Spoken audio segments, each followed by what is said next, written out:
everyone, welcome back. It is the Taylor Made Podcast. It's me, it's Josh Taylor. I am the third of the siblings. Wait, it's me next, right? Yeah, it's okay. you next. Oh my god! I am Hannah Cole Taylor, and I am the fourth Taylor sibling. I'm Zelly Taylor, and I'm the fifth Taylor sibling, and I think I'm even more deaf in my ear because of how loud Hannah's intro was. And I'm Luke Whatever. Taylor, and I'm in last. Wonderful. Luke, what have you been tailoring these days, Luke? Oh well, as some of our listeners may remember from last episode, I had applied to DigiPen University. Yeah, we're opening with that. I applied to DigiPen University, and I had just been waiting for a response, and I finally got the response. And the response is that they don't want me. So, aww. Yeah. Well, they're lost. Who want me? Not DigiPen. Not DigiPen. Bit of a bummer. But at the moment, I'm kind of just taking it easy. And I'm also out of my ADHD meds, so I'm kind of just waiting for my next doctor appointment to get back to being alive. Let's segue. Right. Zelly. Me? Lizard. Lots of lizard. Much lizard. I just upgraded my lizard into a 55-gallon tank. And then I was like, oh, that's not big enough. But I already had a 120-gallon tank. I just had to build it. So I finally finished over the month? Yeah, over the past month, I built the 120-gallon tank, put together the tank stackers. The dogs are barking. I wonder if those are my bugs. Oh, God. I put together the tank stacker. Now I have two tanks stacked on top of each other. It looks gorgeous. There's so much room for activities. It's so beautiful. It looks like it's the New Age pet tanks and tank stackers. If anyone knows what those are, just so that you can see what they look like, because they're gorgeous. And the 120-gallon tank I'm setting up to be bioactive, which is so much work. And I had it like mostly set up and ready for the isopods and the springtails. And then in doing more research, found out that when I discovered that blue-tongue skinks don't need a drainage layer in their bioactive enclosures, that's for Australian blue-tongue skinks. Mine is an Indonesian, and her enclosure is much too humid to not have a drainage layer, which is why I'm rushing and I have so much to do, because I have to take all the substrate and plants out of her tank, put in a drainage layer, and then put everything back before I can add the bugs. It's a lot, but once I'm finished with it, it'll be her forever home, and I'll never have to do anything with it again, because bioactive enclosures don't really need to be cleaned that much. It's just spot cleaning, and they kind of just take care of themselves. Plus, I'm going to be planting a bunch of clovers and dandelions in the tank, and wheatgrass. So she'll have stuff to munch on and graze on, some greens. And I'm really excited for it, but holy shit, it is so much work. And that's what I've been doing. That's basically, and I also watched the entirety of The Amazing Digital Circus, I think 5 times now in the past, but that's just the past week. Well, not the entirety, surely, because the last episode has not yet come out. Well, I mean the entirety of the episodes that are able to be watched. All 8 episodes. So pedantic. Watched them for the first time on Tuesday, but I was doing Jamie's hair, so I didn't pay attention at all. And then we watched them again, the entire, all 8 episodes, Tuesday night, but I was drunk, so I didn't remember anything. And then Wednesday night, Jamie came over again after work, and we were up until 5 a.m. because we watched the whole, all 8 episodes, and then we went through all of Jamie's notes, which they have an entire Word document of, notes and theories and, things they picked up on, and we went through the entire thing, and then we went through basically almost every single episode again, but at 0.25 speed. It was pretty cool. Wow. Pretty autistic, but pretty cool. Hannah, what have you been up to?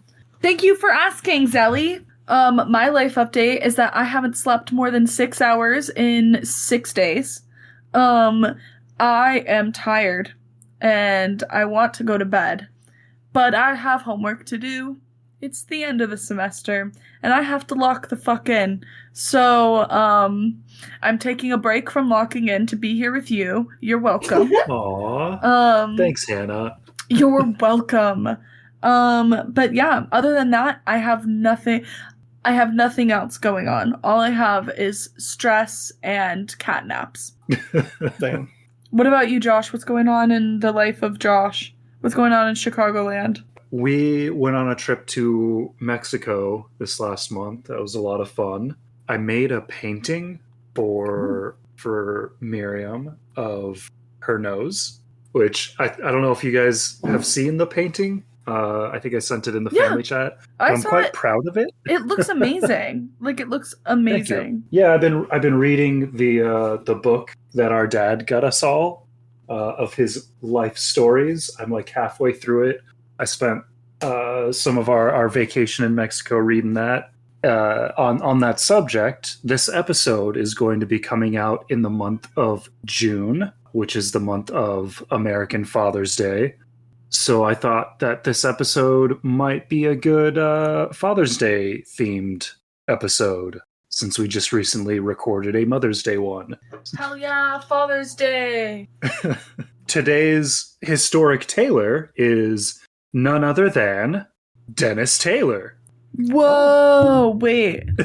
Dennis Taylor. Dennis Randolph Taylor Jr.? Or just some other Dennis Taylor? Just another guy. Just another guy named Dennis Taylor. There's so many. There are very many. We already know Dennis 3, Taylors. so it doesn't surprise me there's a 4th. This is going to be a challenging one this time around. Do you guys know when this Dennis was born? 1864. October 31st, 1864. October 13th, 1864. That's going to be my guess. Okay. Zelia has no input. She's abstaining from this. Great. Well, Dennis Taylor was born January 19th, 1949, in Coal Island, Northern Ireland, which, despite its name, is a small landlocked town about 4 miles from the nearest body of water of any size and about 40 miles from the ocean. So, interesting. So he was very isolated. Ow! Isolated. That was me pinching myself on the microphone. So I am breaking the rule that I set for this Taylor of not covering a Taylor that is still alive, just because his name is so appropriate. Pretty fitting. So Dennis Taylor is still alive. He is the only Taylor I think that we will do that is still alive for our historic Taylors. But anyways. He was one of 7 children living with his parents in a small rented house, which only had one outside toilet. Dennis's dad made a living as a truck driver, and money was always tight. I feel like money was tight for a lot of people in a lot of stories. Yeah. That's like the classic story. It's like, when he grew up with this parent and what, money was really tight and they were really poor and they didn't even have toilets. That's part of the hero's journey, I think. It's yeah. part of what I say about is being flat broke. No, exactly. Like, you have to have that if you're going to be successful in any way, shape, or form. You either have to be flat fucking broke without a toilet, or you have to get a small loan of $1 million from your daddy. That's it. I kind of skipped a step. Anybody have a guess what Dennis Taylor is famous for? Kind of gave you guys already a bunch of information. Maybe you can have a guess. Toilets. Did he make toilets? Is he the guy that made the toilets? Yeah, toilets were invented in 1965. Is there a specific guy with toilets that you're thinking of? Like specific Dennis Taylor? No, you dropped the text bit real fast. Oh no, I just needed something and I was already in the hall. Like I was right outside your door. Okay. And so and my phone is in the living room. Do you have a guess? No.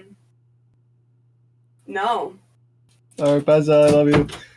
I'm gonna guess alcohol manufacturing. Ooh, that's a good one. All right. Well, we'll see how close you guys got.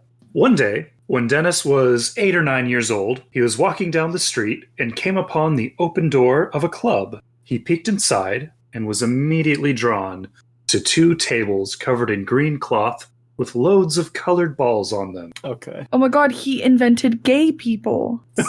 I was gonna make that joke! It's really messed up, you guys. It came all the way over here because I was like, yay!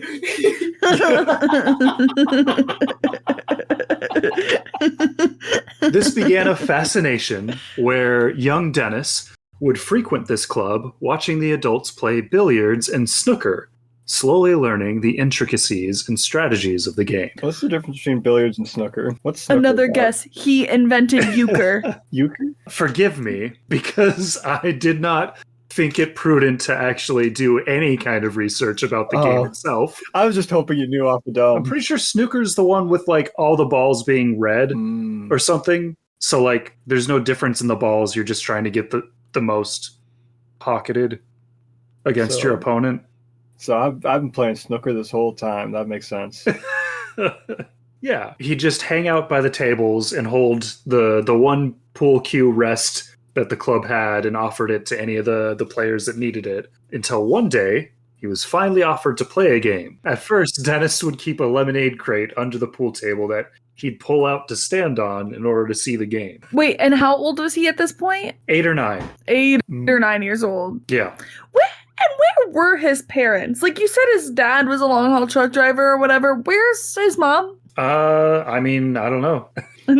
Who knows? It's like the 50s. Right. She's making a big yellow block with corners. He's breaking gender norms. Mom isn't home either. It was another time, you guys. In the 50s, kids just like did their own thing. Haven't you seen like The Little Rascals? There's no parents in those movies. People just got kidnapped really easily back then, and we just had to put up with it. Yeah. Yeah. Kids were getting kidnapped so much that they were like, let's just put these on milk cartons and shit. Can we just get these kids' faces anywhere? So Dennis carried on like this, getting better and better, playing in the same local billiards club. By the time he was 14, he was considered the best billiards and snooker player in town. Wow. Yeah. Damn. Man, imagine being the guy at that club who finally let him play, and then he ends up just overtaking everyone. It's like, damn it.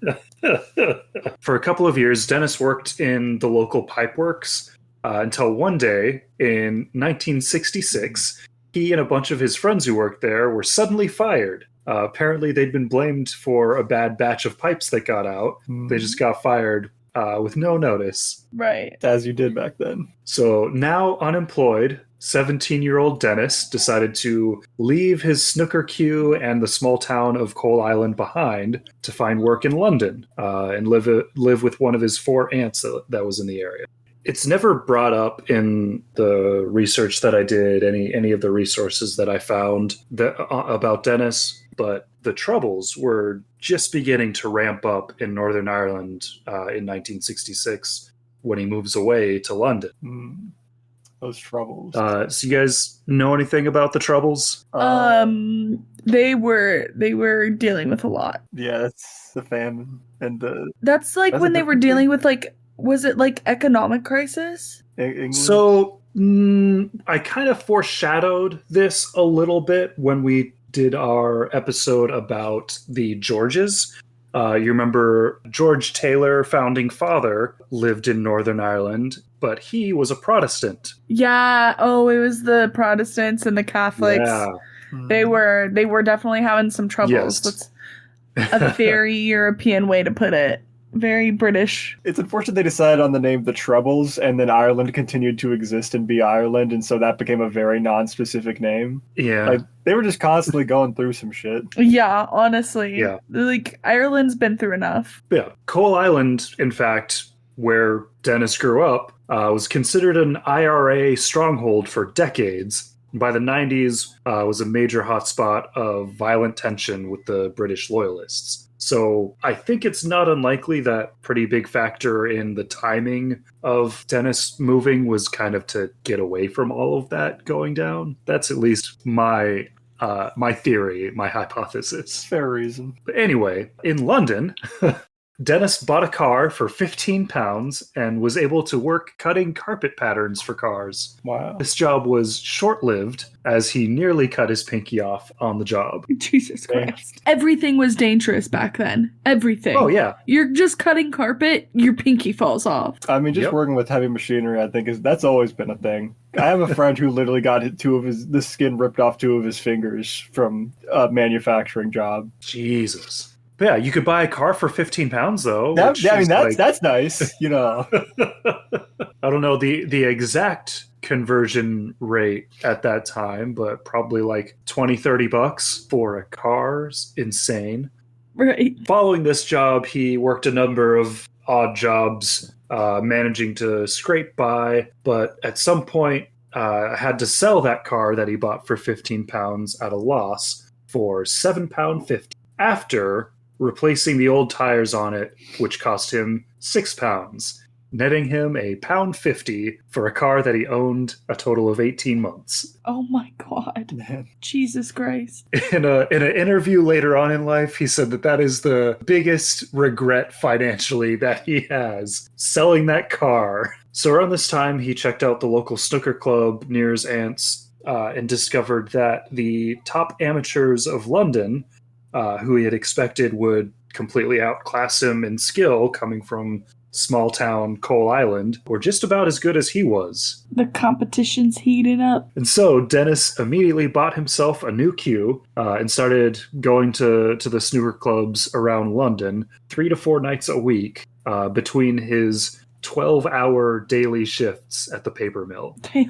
Hold on, how many hours? 12-hour shifts. 12 hours every daily. single day. That Every single day. 12 hours a day. So at what point is your life worth living? that's You know? yeah. Well, it's funny you say that. Oh, Because it's funny you say that because then he died. No, his aunt would often comment, "You're gonna kill yourself working hard like that and then playing snooker. I wouldn't mind if you were going to make anything out of this snooker." Right. so is she saying that if you're gonna cut anything, cut the snooker and just work 12 hours a day and have that be your Yeah, entire exactly. life? Yeah.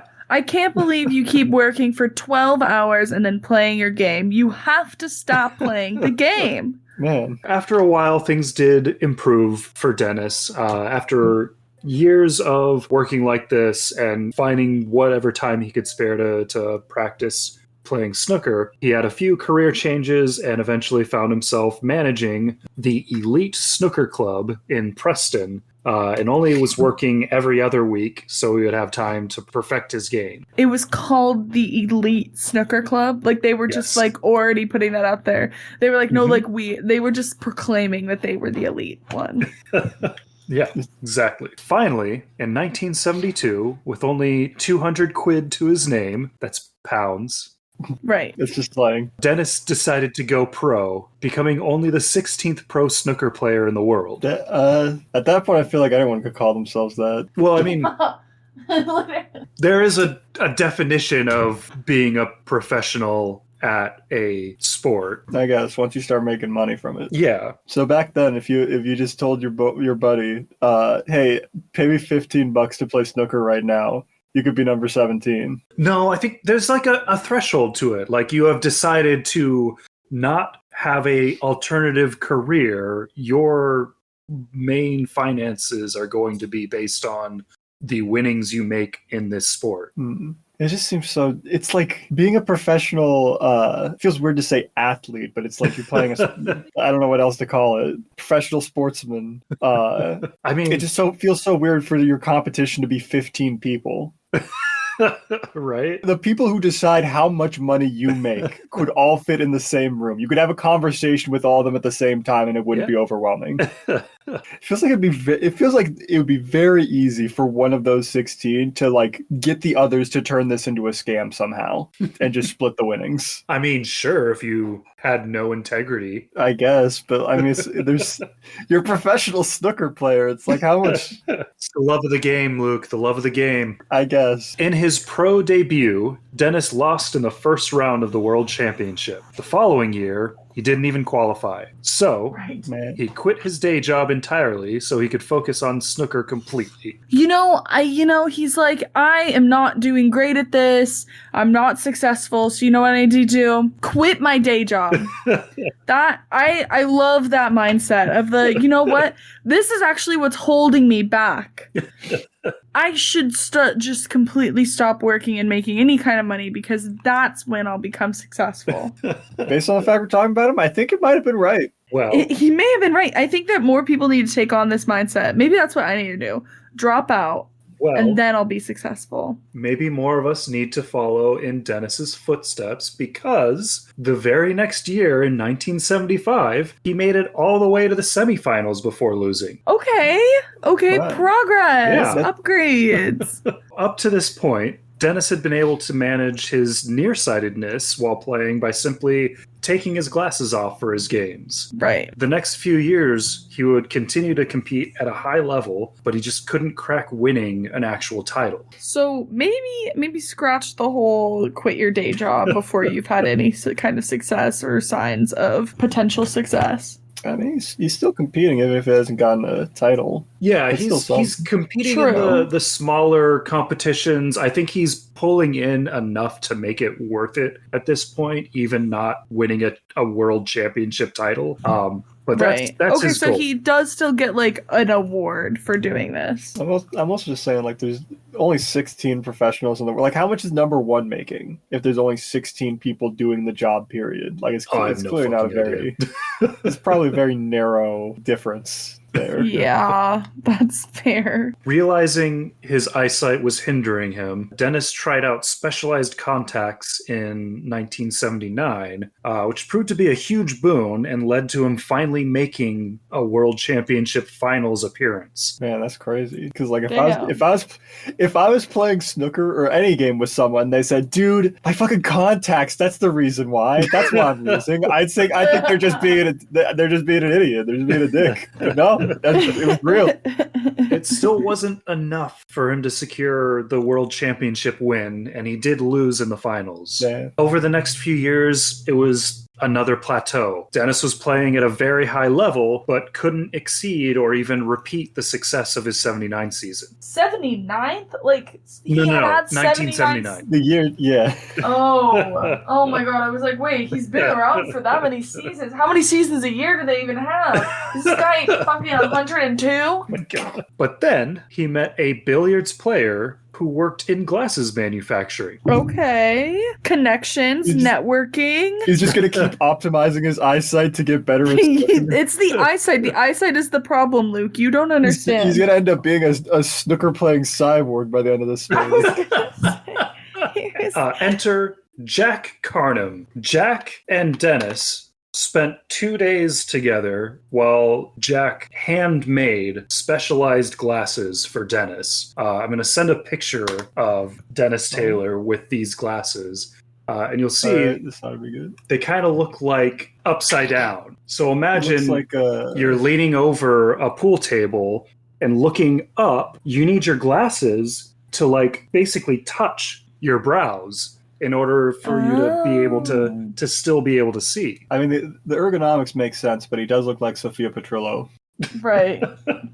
So these glasses were an absolute game changer. So in 1984, after getting these glasses designed for him, he reached the semifinal for the third time, but again, he lost. You're kidding. With the glasses? The With the glasses didn't get him glasses. to win? Bro. They didn't. What? Are you sure Well- he didn't like forget the glasses that day? He wore Because them. there's no way. He definitely wore them. But sadly, following his loss in the 1984 World Championship, his mother passed away of a heart attack. So he semi-retired, backing out from competing in events for a bit. And he says later on that he seriously considered just packing it in and retiring completely. That's so sad. It is a good thing that he did not, however, because in the 1985 World Championship, Dennis made it all the way to the finals. And in fact, competed in what is still to this day considered to be the most exciting snooker world championship of all time. That seems like I don't know where the bar is on that, but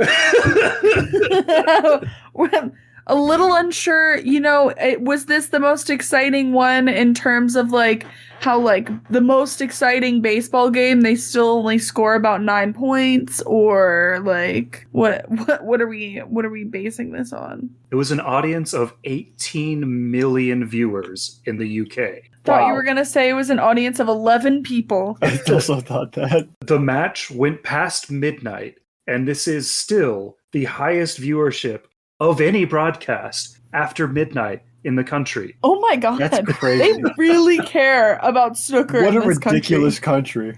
So to give you a little bit more context, during the game, Dennis never leads against his opponent. He trails the entire game until his final shot, or until the final So frame. he was like losing the whole time. He was losing the entire game. Losing or tied the entire game. That's crazy. Yeah, and on his return to Northern Ireland, he was awarded the key to the city of Coal Island and a victory parade of 10,000. Wow. Oh my god. Over snooker, a game Over that, snooker. until today, I didn't actually know what the difference between it and billiards was. The Brits apparently love their snooker. Apparently, you said the record is maintained today, so And now, is this something that like they still actively really love? Like when you lived in London for those years, were people playing snooker left and right? I mean, I have to cut in and say the Brits love snooker, the Americans love snooky. So true. God damn it. well, I'm ambivalent towards her. Hannah's question. What was the question? Is it still a big game today when Oh. you were living in London? Were people playing snooker? I mean, I definitely came upon some snooker tables occasionally at the odd pub, but I think a lot of that was like dedicated snooker clubs where you went there specifically to play. So it was very like isolated from my circle, my bubble that I actually like sought out. You would have to like actually specifically want to play snooker to come upon it. True. Okay, that makes sense. Yeah. So it's a very niche, very popular but very niche group, Yeah. which seems counterintuitive, those two different things. Later that same year, Dennis broke another record in snooker at the 1985 Grand Prix, which I guess is different than the World Championship, where the final lasted over 10 hours of play. Oh my god. Wow, that's almost as long as when he was working.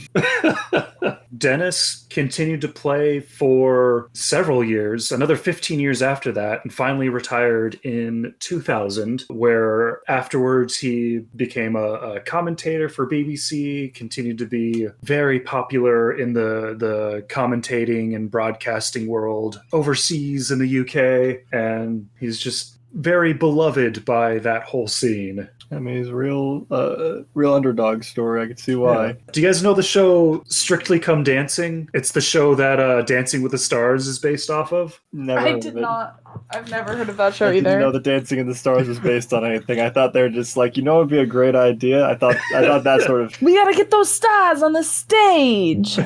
That's what I thought it was. In 2005, Dennis came in 8th in Strictly Come Dancing with his partner, Isabella Hanna. I don't know who that is, but maybe one of you guys does. Nope. No? All right. Well, he did that. Yeah, so that's Dennis Taylor. What do we think of Dennis Taylor? He was a great tailor. He didn't give up. He kept going to the very end. I respect it. I like the glasses. I respect any professional gamer. What about you, Zelly? Yes, Ellie, speak up. We know you can do it. He seems like a cool guy. Guys, this whole reptile thing that I'm working on is not going well. I'll be out there to help in a minute, ostensibly. So we all feel pretty positive about Dennis Taylor. I have nothing but positive Yep, feelings. he gets the stamp of approval. Wonderful. He never got around, well, for a long time, didn't get around to like trademarking or patenting his snooker glasses. But when he finally got around to it, he was like, I don't know why I never did that. Just didn't have time. You can buy glasses just like the ones he wears for, looks like 70 pounds, 80 pounds online. Damn. Amazing. I should buy a pair to use while I'm for just playing games on my computer. Yeah, so you Like, lay down on your stomach and look up at the screen. for when I lean forward in my chair. Oh, yes. All right. Modern Taylor. I've got one, but hopefully somebody has a better one. Okay. We've always been kind of pushing it with this section. I know. Once we use Taylor Swift, it's like, oh shit. Well, What else do we say? to tap another well that we constantly go to, did you guys hear that the Taylor Lautners are having a baby? Oh wow! Yes. What are they gonna name them? Do you think they're gonna name it Taylor? I No, hope because so. the caption. That would be I'm so pretty funny. sure. I'm pretty sure the caption of the caption of their like announcement implied that they were gonna name it Taylor Lautner, because the caption was something like, and then there were 3 Taylor Lautners. Oh my god! And it's like, okay, so they could do but actually the what? funniest thing. I respect it. Honestly, I respect it. God, It's a pretty good bit. I hope. Oh my god! What if they went a level further and named their kid Taylor, but spelled dumb, like TAGHIEGHL? Oh my god! Like Oh my god. OURE. and anyone else got? I don't got another one. All right, that's fine, because you know what we do have? We have a listener email. Oh yeah, Yeah, so I'm gonna read that to us. yeah. Well, hold your applause. Hold your applause. Here goes. Dear siblings Taylor, greetings from Germany. I have an anecdote which I promise is relevant to the podcast. Oh, My boy. dad grew up on a farm. He got a degree in agriculture, got married, and moved to another farmstead 3 kilometers away to start a family. My family. Most of the equipment and operations are still at the home farm where my aunt and uncle now live. I grew up on the other farm. In the course of maintaining a 3-acre farmstead and several outbuildings, my dad has many times had to bring the skid steer over from the home farm to the other farm and back. For those unfamiliar with the concept, a skid steer is a combination between the driving system of a zero-turn lawnmower, the lifting systems of a forklift, and a front loader, the roll cage of a dune buggy, and the form factor of the Hunchback of Notre Dame, if he were in the movie Cars. Right. I love that image that Yeah. they're building here. We have a poet on our hands. Yeah. It has a restraining bar like a roller coaster, too. Lots of power, lots of utility, very top heavy, and it can do about 30 kilometers per hour if you really give it the gas. Man. Damn. I think I learned to drive the skid steer before I learned to drive a car. When my dad needed the skid steer for multiple days on the other farm, he would sometimes recruit me or a sibling to help with the transport. The child would drive the skid steer down the side of a 2-lane highway for a kilometer and down a gravel road for a kilometer. My dad would drive behind and further into the road with the hazard lights on, providing visible physical protection from speeding drivers. After I got my farm work permit, and 3 weeks later, my driver's license, I got upgraded to the truck. Everybody following so far? Yes. Yes. Yes. That was some of the easiest money I've earned, aside from my stint as a card game teaching assistant. 20 minutes of slow cruising, listening to the golden oldies, with heating and air conditioning, with a 10-minute paid commute back. Were I pressed to describe my position in the convoy with only one word, I would call myself a tailor in those moments. Oh my god, he said it! Oh my god, he said the word! Do you get it, though? Do you get it? Because he's tailing the skid steer. Oh my god, no, I didn't get it, but that's great. I feel like that joke is better written out. Yeah. It's easier to pick up on. That's amazing. Guys, this is actually a scientific this is actually a scientific podcast. We are making discoveries. We've discovered a new form of tailor. Yes. Never before known to this realm. So they wrap up this email with, shout out to my fellow middle children. We make the world go round. And then an asterisk. Hell yeah. Not yet scientifically proven. I'm going to pronounce okay. this We're working on completely it. wrong, but I'm going to try it. Auf Wiederschreiben, Jam in Germany. Thanks so much. Wow. Amazing. Thank you, listener. If anybody else has a shout out, any feedback, anything they want to email us, like our friend Jam in Germany, you can email us at thetailormadepod@gmail.com. Thank you so much, Jam. Thank you, JM. Does anybody have a particularly touching dad anecdote on this Father's Day episode? Dad and touching. That's In a good way? In a good way. Wait. Let me go to Luke's room. Okay. oh. I got this. Okay. Awesome. Okay, Zelly. Run, Zelly. Run. I've got one. It's not really touching. It's a fairly short one. So I was going for a dump run with Dad like the other week, and after we got done dropping off all the trash, we went to go stop at a little like corner store, and it was a very like small local place. Like their sign was literally a cloth banner on the front of the store. And Dad, the instant we walked in and he looked at the like drinks selection, immediately starts yelling, "They only got alcohol and energy drinks in here. Where's all the soda? Where's all the soft drinks? They only got energy drinks and alcohol." And he's just yelling this the entire time we're in the store looking through the aisles. I'm just trying to get my drink. I'm like, oh my God, there's only one employee here. And I just feel so bad. And then when we finally get up to the fucking counter, Dad continues this tirade. And then once the guy like tells him the total for the purchase, he starts trying to barter. Oh, What? The guy says like $7.50. Says $7.50. No, $5. classic. And he doubles down on the bit. What? Classic. And then Dad. after he doubles down. The guy says no, it's $7.50. He finally relents, and the entire like when we got in the car, I was just like, so why? Dad's only real explanation was, I mean, did you see the look on his face? And I had to tell him, no, I didn't.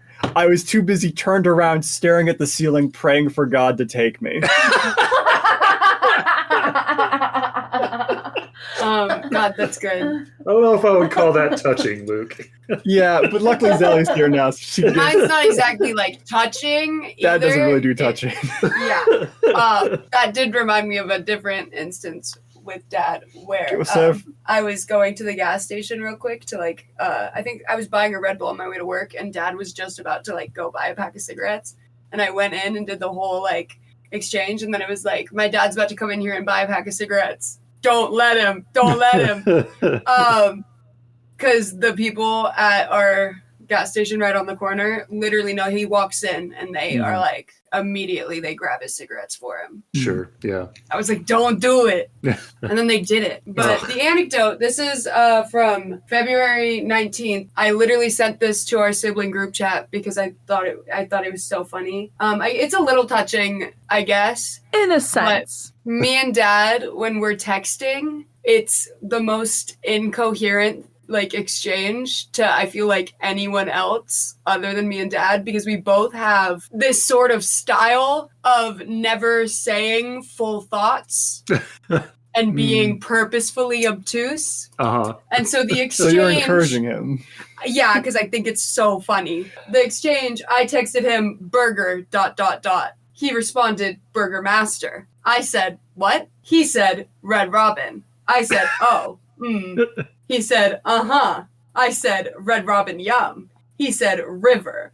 And then I said, river, I'm back to confused.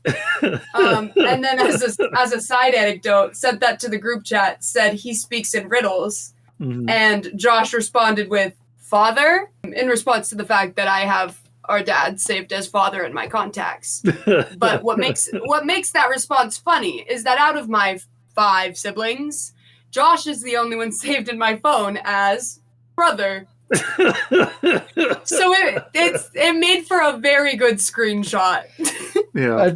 I just want to tag on to that, the end of that story. Another example of dad speaking in riddles from just the other day, where with no other preceding messages, he just texted me $10 a day or $100 the entire time.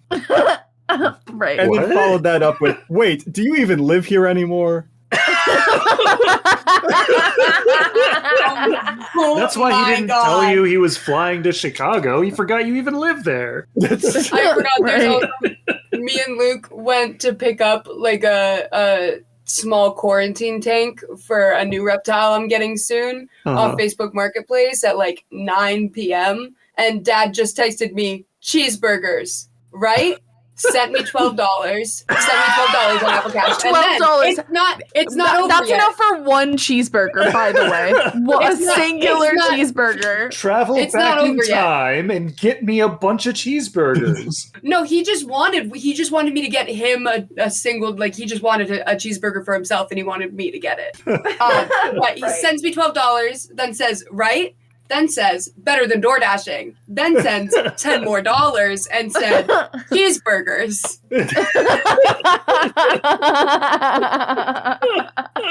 All while I'm actively driving my car.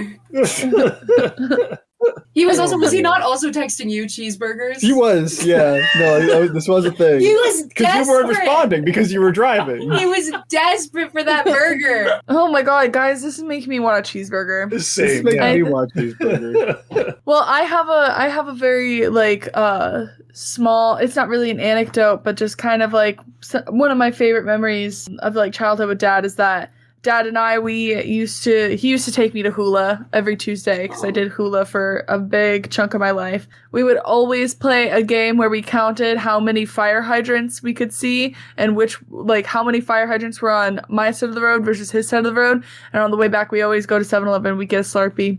And now I still love Slurpees. I live right above a 7-Eleven, and every time I get them, it always reminds me of that. Oh, that's I wonder who We got- Dad's we got favorite touching kid eventually. was. Okay, Yeah. well, For real. Yeah. You're sitting over here like this, bitch. Well, I can't be the only one not doing a dad anecdote today Yeah. of all days. So I've got one it's brief. Back when Miriam and I were living in a townhouse in the like North Seattle area, I had like just started really brewing beer, and I invited Dad over to help me out with bottling my beer because it's always kind of a pain in the ass doing it myself. And yeah, he came over and helped me out with the beer. We chatted and hung out and drank beer while we bottled this beer together. And I don't know, it's a simple memory, but it's one that is just really resonant with me for some reason, is just sharing that moment with Dad and like being able to look back on the pictures with him of like trying out the not yet carbonated beer as we were bottling it, and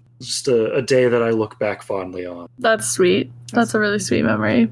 That's like the only one that's actually like sweet and not just funny. I mean, Well, I guess you know, Hannah's was pretty sweet. Mine was also sweet. me and We you don't have- really I have mean, sweet interactions with Dad. We just have hilarious. You guys I might- still live with Dad, so you Yeah. have like fresh content every week. Anyways, should we wrap up the episode? Yeah, I think we're All right. Well, Dude, how am I supposed to finish all this reptile stuff in the next 2 hours? I'll help. But the first step is ending the podcast. yeah, let's do that. All right. Thank you all for listening. Thank you guys Thank you thank you guys for listening. everything. We love you. Thank you, Dad, for listening to this We don't really episode. know them Thank that you well. for Thanks, being Thanks a for emails, friend. man. Yeah, I love you. I Both first. love you. I can say I love you to everyone. I No, love but everyone. like I don't. I what love if they You are agree being with Hitler? What ridiculous. if I'm they? hating All right, goodbye. Okay, bye.